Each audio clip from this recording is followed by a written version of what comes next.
Birds appear to be more afraid of women than men, according to a new study. It's a very common practice for the police to photograph dead bodies on their personal phones. And the 2026 Sperm Racing World Cup is coming. 128 men from different countries are going to race their sperm to a $100,000 prize. These are the weird stories on Weird AF News, the only daily weird news podcast. Got your kinky weird news from all around the world for you. Hey, let's go. A study shows that birds are more afraid of women than men, and scientists have no idea why. It's the sound of science. Oh yeah, boop boop science. Here we go. Science. Spending some money to learn the important things in life. The mysteries, those big mysteries, like why are birds more afraid of women than men? First of all, I had no idea birds were more afraid of women than men, but I understand. I can relate. I'm more afraid of women than I am of men. I know better. Let's jump into this scientific article. It starts with European great tits. It's kind of bird. Tits are birds, by the way. I don't know what you think tits are, but they're definitely birds in this context. All right, get your head out of the gutter, listener. I'm talking about great tits here from Europe. The best tits are from Europe. These are European great tits. And there's 36 other bird species on the continent. They're all, apparently, more afraid of women than they are of men, according to a recent study. Researchers have no clue as to why this could be. I'm sure they're going to speculate. It's one of the eights. These researchers are going to be aiding about this. In this study, they say men could get about a meter closer to urban birds than women could before the animals would fly away, according to the results. Wow, this is some real science. Yeah, well, men could get a little closer before the birds flew away. How much did this study cost you? No, it's only for $8.4 billion to see. We had to pay a lot of men to take a step or two towards some tits, and they flew away. They flew away, but not before they would fly away from the ladies. Wow, unbelievable. All right, I'm paying $6.90 for a gallon of gas, and this is what science is doing. Well, I don't know. Maybe this is helpful. Is this applicable to everyday life? I guess if you're trying to make friends with some tits. You know what I'm talking about? Those great European tits. Okay, so the men could get about a meter closer to the birds before they flew away. This pattern remained regardless of what the men and the women were wearing, what their height was, or how they tried to approach the creatures. This suggests birds may be able to suss out the sex of a human, though the researchers aren't sure how they do it. Well, yeah, this is pretty impressive that they can suss out the sex of a human. I mean, I've been living in Los Angeles for a long time, and I can't suss out the sex of people until they get very close to me. And even then, I'm not really sure. Here's a quote from Daniel Blumstein. He's a co-author of the study, which makes him a nerd. He's at the University of California, Los Angeles. He says, I fully believe our results that urban birds react quite differently based on the sex of the person that's approaching them, but I can't explain how that happens right now. Going to look into it. So it's on my mind. I'll get to it. Just need to get another $10 to $100 billion to figure that part out. We're waiting on it. All right. Well, I mean, I guess we're going to have to wait for the follow-up study to find out why the birds are afraid of the ladies. Do you think they believe that they're witches or something? Are they having a witch craze in the bird kingdom right now? Witch hysteria, I believe they called it. Maybe it's the boobs. It's got to be the boobs. When in doubt, it's just the boobs. I think these great tits might be afraid of the boobs. What do you guys think? Do you think tits are afraid of boobs? I mean, we could test this out. Where's David Attenborough when you need him? Sir David could figure all of this out. He would know. He just knows everything about animals. Oh, look it's the great European tit. I love tits. Oh, and it's being approached by a woman, an evil woman. She reminds me of my ex-wife. No wonder why the tits are afraid of women. There it goes, flying towards the safe haven of the comfortable arms of a sweet-smelling man. A very glorious... It's hard to talk like this for very long... How does David Attenborough do it, man? Whew, man, that's difficult to talk like David Attenborough for more than 4 sentences. All right, I got to the end of the article. Nothing here on why they think that the birds are afraid of women. I would have guessed it was bright colors. Maybe they don't like bright colors, like makeup on a person's face or something. Maybe it's SPF. They don't like the smell of it. It just could be that men are the real Disney princesses after all. It's probably that. All right, well, if you'll excuse me, I'm going to go outside and see how close I can get to some great tits. Not the European tits. I live in California. It's going to be great California tits. The most glorious of tits in the bird kingdom. It's very common practice for the police to take photos of the dead cadavers, bodies that they encounter at crime scenes on their personal phones, it turns out. This story is out of the UK. The Metropolitan Police officers, they say, often use their personal phones to take evidence photos, including pictures of the dead bodies. This is according to a misconduct hearing, so it looks like they're trying to crack down. Scotland Yard's trying to crack down on the Metropolitan Police using their own. Well, it may give them a new phone, give them a phone, a work phone. Although I don't think the police in the U.S. are given a separate work phone. In fact, from my experience, they take a lot of photos with their own personal phone. Photos that you do not want to see. If you ever hung out with a cop at a barbecue after a couple of Modelo's, he asks if you want to see some dead people pics. Yeah, it's pretty. It happens. It happens. I'll just say that. That's called protecting and serving, guys. Protecting and serving. Creating your own personal database from crime scenes of dead people. Apparently, it's going on in the Metropolitan Police Force. The internal Scotland Yard probe has, in addition, heard that the police routinely sent evidence pictures to each other on WhatsApp as a workaround instead of uploading them to the Metropolitan system. Oh boy, that doesn't sound okay, but apparently it's defensible. But the police officers argued in this internal probe that keeping photos on their personal devices was common practice because work-issued phones did not take good enough quality pictures. Oh, I'm not sure that's a good enough argument, but maybe. Why don't you just have a professional photographer go to the crime scenes with the nice high-definition Sony camera? They take great photos. I think back in the day, that's what the crime scenes used to do. You ever watch an old crime movie? All of a sudden, there's a guy with one of those light bulb cameras. The light bulb cameras? It would just, smoke would come out. He'd take photos of the dead person, and then they would leave. They would go to the next one and put their light bulb back in and take another one. I don't know how those light bulb cameras worked. Looks like a lot of work, to be honest with you. Kind of looks like a fire hazard, those cameras, to be honest with you. Yeah, I mean, this could be an extra job for a college student. Just take some high-quality photos of the crime scenes on professional devices, and then you don't even have to deal with having these photos on their phones. Now, it says here, their concern is instances like this. One officer was found to have kept a picture of dead bodies and showed all colleagues, quote, a bad one at a training session. Well, a bad dead body as opposed to a good dead body? And in addition, it says Police Constable Billy Manning. You guys all know Billy Manning. He's so jolly because he's got photos of dead people on his phone. He was found to have kept a photo of a badly decomposed elderly woman on his phone and showed the, quote, bad one to colleagues during a training session as well, making two of these colleagues feel, quote, very uncomfortable, according to the hearing. Oh, uncomfortable? What's wrong with you? That's old Police Constable Billy Bones Manning just having a little yuck with the new recruits. What's wrong with that? Oh, come on, get a load of this one, will you? Come on. You're going to be seeing a lot of that when you get the job. I'll tell you right now, if I'm not Billy Bones Manning, I got more pictures of bones on me camera than anyone else in the force. Oh, let me show you this one. You ever seen a hot lady corpse? No, have you? Look, I'm not getting a wank or anything. I'm just saying I got some photos of some hot lady corpses.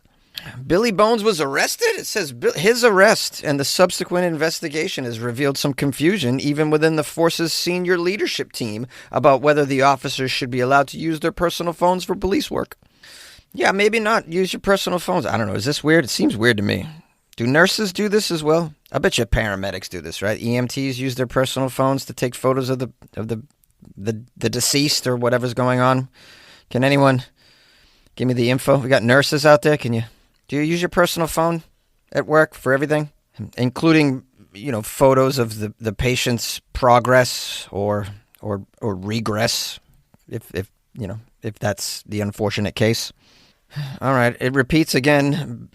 Billy Bones Manning was arrested and his mobile was seized, his mobile phone, with analysis of its content revealing a number of other photos relating to victims, suspects, and evidence. He claimed it was common practice, and here we are. Billy Bones is quoted as saying, "Of course we use our personal phones to take photos of the crime scenes. We also use our personal wallets to store the crime scene cash we find, and our personal noses to store the crime scene cocaine we come across. What you expect, huh?" All right, that was a joke. He didn't say anything about the cash and the cocaine. Although, what do police do with that cocaine, huh? I think they do something with it. All right, the story goes on and on about more police officers arguing that keeping the photos on their personal devices is common practice because the work-issued phones are no bueno. Well, I mean, maybe get some better... I don't know what the budget is for the Metropolitan Police, but even like an iPhone 14 takes like really good photos. You don't have to give them a new one. Yeah. Or just maybe a brand new iPhone for every vehicle or something. So, or for... two officers share the same phone, something like that. I don't know. I like my idea about just hiring some film student to go take photos of the crime. Although that might totally like traumatize them. So maybe that's not the best idea. Like I don't have good ideas very often, but it doesn't stop me from throwing them out there. I listen. You got to shoot your shot, as the kids say, right? Welcome back. The 2026 Sperm Racing World Cup has been announced.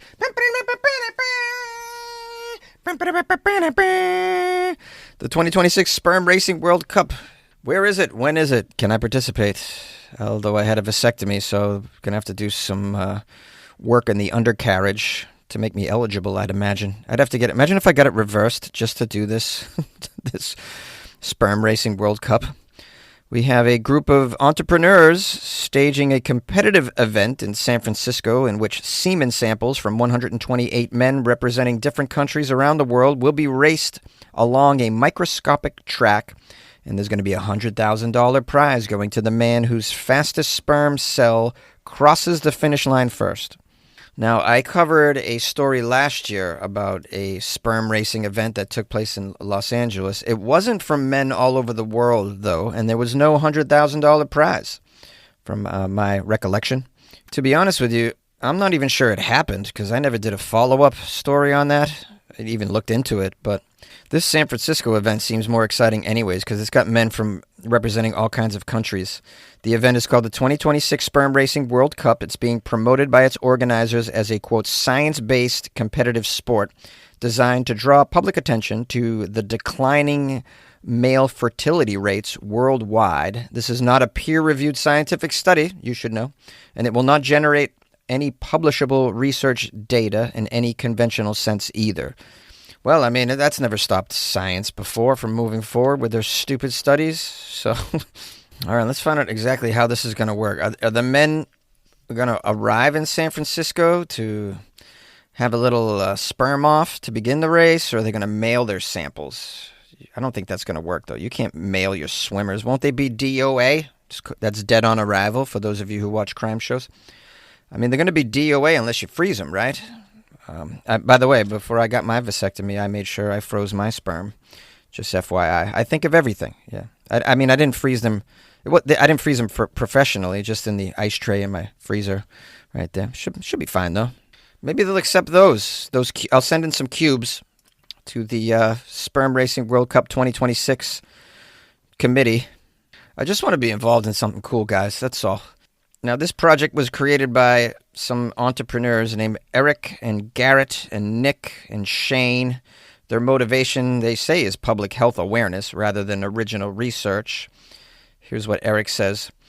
It's about making male fertility something people actually want to talk about and to track and even improve. We're taking a topic no one wants to touch these days, making it interesting and measurable and, weirdly changing the paradigm. It says the underlying concern they are pointing to is real and documented in published literature. Between 1973 and 2018, global sperm concentration has dropped more than 50% from 101 million to 49 million sperm per milliliter. Oh, I was unaware that it dropped 50%. That's somewhat concerning. I blame the microplastics. That's what I blame everything on microplastics or nanoplastics. I mean, you could choose. I think I have nanoplastics in my scrotum area. I think we all do. Those of us with scrotum. Those of us without scrotum, you got nanoplastics in other areas that are also equally concerning, I'd imagine. It would seem to me that we also need to concentrate on some strategies to remove these nanoplastics from our organisms, because I don't think they're very natural. I don't think plastic's very natural inside my body. I think we need some trained nanoplastic exorcists to come and exorcise the plastics from my scrotum. Wow, did I just say all that? I can't believe I said all that. Sometimes my mouth moves quicker than my brain does. My brain's not very quick, so the mouth easily moves faster in that race. So I say just sentences that are pretty unacceptable. This is why I lose listeners, I guess. Here are some factors, they say, according to science, on why we're only 50% of what we used to be as far as sperm concentration. The factors include obesity, sedentary lifestyles, smoking, exposure to certain chemicals and pesticides. These figures come from existing meta-analysis of sperm quality data. The sperm racing event does not itself add to or test that body of research, they want you to know. They didn't say nanoplastics. They got to say nanoplastics, or maybe they don't know that yet. I'll tell you right now, that's happening. Sperm motility is what they call this. How well and how fast sperm cells swim is an established clinical measure used in fertility assessments. Microfluidic technology, which involves fluid movement through channels at microscopic scale, has been used in reproductive biology research for years, in fact, including in studies examining how sperms navigate the female reproductive tract. The sperm racing organizers are applying all of this technology in a competitive public format rather than a laboratory research one. And I would be willing to bet you could place a wager on the sperm race on the Polymarket app, right? You know that those I covered these apps that you can bet on everything. I mean, this is how bizarro the world is right now. This is how we know we're living in the upside down, where you can probably pull out an app and bet on the outcomes of sperm races.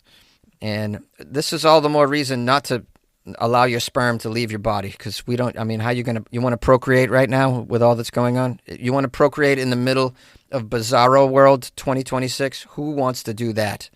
You need your head checked because you're probably a crazy person. By the way, before I got my vasectomy, I had to take a crazy test. They thought I was crazy because I wanted a vasectomy with no kids. Imagine that. That's how bizarro the world is. Oh, I'm crazy because I want, expendable income and to spend all my time doing whatever I want, whenever I want? Oh, I must be out of my mind. Oh, what's wrong with me? I want to travel and live the life of an artist. Whoa, I must be out of my mind. I must be crazy, clinically crazy. Here, give me that crazy test because I'm probably crazy. Meanwhile, you got people having babies in the midst of all of this that's going on. You don't think those people are crazy? Those people are crazy. Those people should take the crazy test, not me. Well, meanwhile, here I am sounding insane as I ramble.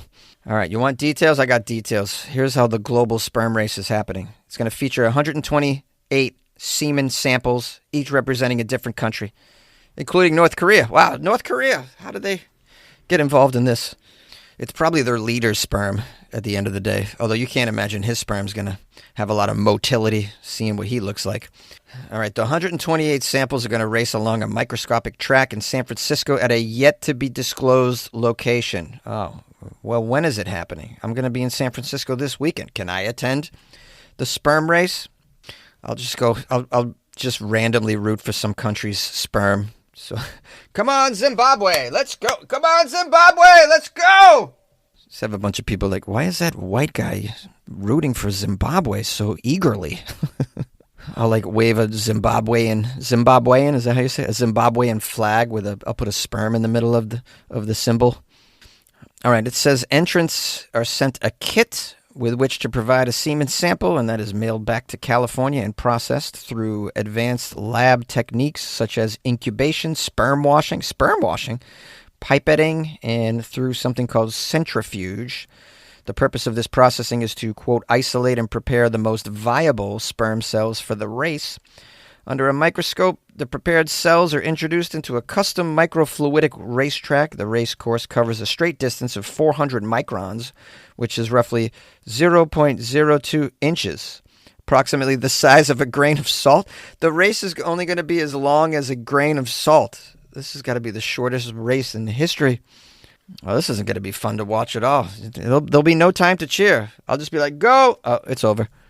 Now it says a controlled microcurrent flows through the channel to create some resistance. Oh, they're creating resistance for the sperm. Okay. Times can range from several seconds to over 40 minutes, depending on whether cells become stuck on the obstacles. Oh, all right. So the race can last a little longer than a second. There's going to be a computer vision system tracking every cell and every frame. The full event will be streamed online with high-resolution cameras. Oh, you guys want to watch some sperm race in a high-resolution camera? Wow, what a strange world I live in.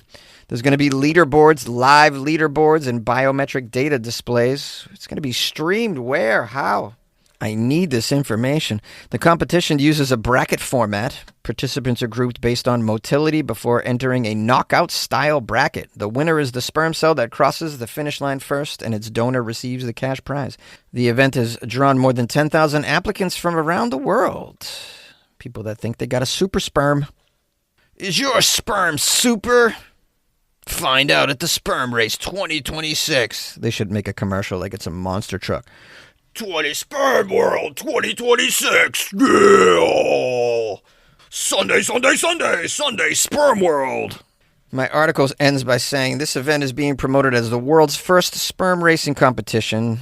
There was another smaller version of a similar event held in Los Angeles in April 2025, where two students competed for a $10,000 prize in front of hundreds of spectators.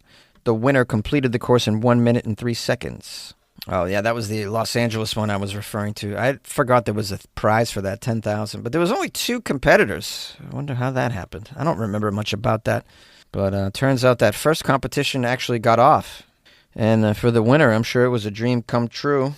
My question to all you is, what's a dumber sport, sperm racing or that face-slapping competition that I see videos of online? Have you seen those face-slapping competitions? What? That seems like the dumbest thing I've ever seen. There's a lot of really bizarre competitions these days. Have you seen the one where the people dress up as knights with actual armor and just bash each other with real axes? Like really hard on top of the head? I'm afraid, man. I'm afraid. I'm genuinely afraid. Hey, my friends, how are you? This is your host, Jonesy, just checking in on your temperature. How you doing today? Is life getting better? I hope so. If you ever feel down, though, just remember, you got a distraction right here, Weird AF News. Mainstream news got you pretty debilitated up in your brain area. You know, is your frontal cortex, like, want to just check out, take a nap for the rest of the year? Mine does.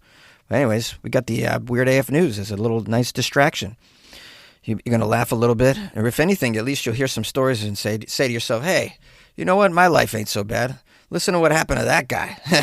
Look what these guys did. Oh boy, look at their life. At least mine's not that bad. I feel so strongly that Weird AF News should be listened to everybody on Earth following the mainstream news, or in place of the mainstream news, that I sent an email yesterday to a lady that works at Spotify. I had to track her down. You know, because on Spotify there's a news segment on the app where like they put a bunch of news podcasts in there. And most of them are like tech news and entertainment news, sports news, you know, world news, U.S. news, European news. And there's no weird news in there. And I thought, well, what's more deserving for that little category than to have a Weird AF News as a selection inside there? Anyways, I made my case. I haven't heard anything, but, you know, I guess I'm hopeful. But maybe if we can all make it happen, we can manifest it. Have you ever heard of this manifesting? I'm not sure it works, but I never tried to manifest anything. But if you could help me manifest this, that would be tremendous. If my podcast is offered on the menu of the Spotify podcast app, do you have any idea, like, how beneficial that would be to me? You know, I could actually pay my bills with this thing. And who knows? I mean, maybe it even gets popular. I don't know. And then maybe I sell tickets to stand-up comedy. Now I'm traveling all over the world doing shows because I can sell tickets because my podcast got popular on this one app, which is like the most popular audio app, to be honest. So that's why I was kind of concentrating on there. But yeah, maybe if you guys could help me manifest this, I mean, it would be like such a relief for me because we're having some financial issues over here in the closet. But you know who's making it a little easier on me is Erin Bailey, who just became a member of the Patreon. Super awesome, Erin Bailey. Very nice and sweet. Erin's showing some support. I'm going to guess an Irish girl. You know, Erin Bailey. All the Baileys I know. I once had a landlord with the last name Bailey, and he was a strange guy. He wanted us to pay. This is how we used to have to pay rent. This was when I was like 19 years old. By the way, this was a long time ago. He wanted cash in an envelope, and the night before the first, you had to go down into. He lived on the first floor. By the way, I should say that. So his car was parked out there, and he wanted you to go. He would leave his car door open, and you had to put the envelope of cash under the driver's seat. That's how Mr. Bailey wanted his rent. The problem is Mr. Bailey drank a 30-pack of Miller Lite a day, and even if you did that, he would forget. He would just forget that you paid rent. So I used to have to. I had like a disposable camera, right? And I would take photos of, like, with the envelope with the date in the car. Yeah, I put on the flash, and I would take a photo of the envelope on the floorboard of the car before I shut the door as proof. This is what happens when you have an alcoholic landlord. And no, I mean, your last name's Bailey, so I'm guessing you like to throw him down too. Hey, no judgment on that. No judge. I love to throw him down as well. Give me Guinness or give me death is my motto. Not really. It's not really my motto. I just made it up. But it would be cool on a gravestone. Give me Guinness or give me death. All right. Well, this is the strangest shout out I've ever given to someone that just joined the Patreon. Just go on some personal rant about a landlord who's probably not even alive anymore. Shout out to the Baileys, specifically Erin. Anyways, enjoy the extra content that's in there. I just put something in there yesterday and today, and I put something in there scheduled for tomorrow as well. So the Patreon's pretty beefy this week with content. I'm always putting stuff in there. So enjoy that, Erin. Just check out the Patreon. If you guys want to join the Patreon, like Erin Bailey, the great Erin Bailey, then go to patreon.com/weirdafnews or weirdafnews.com. Do it.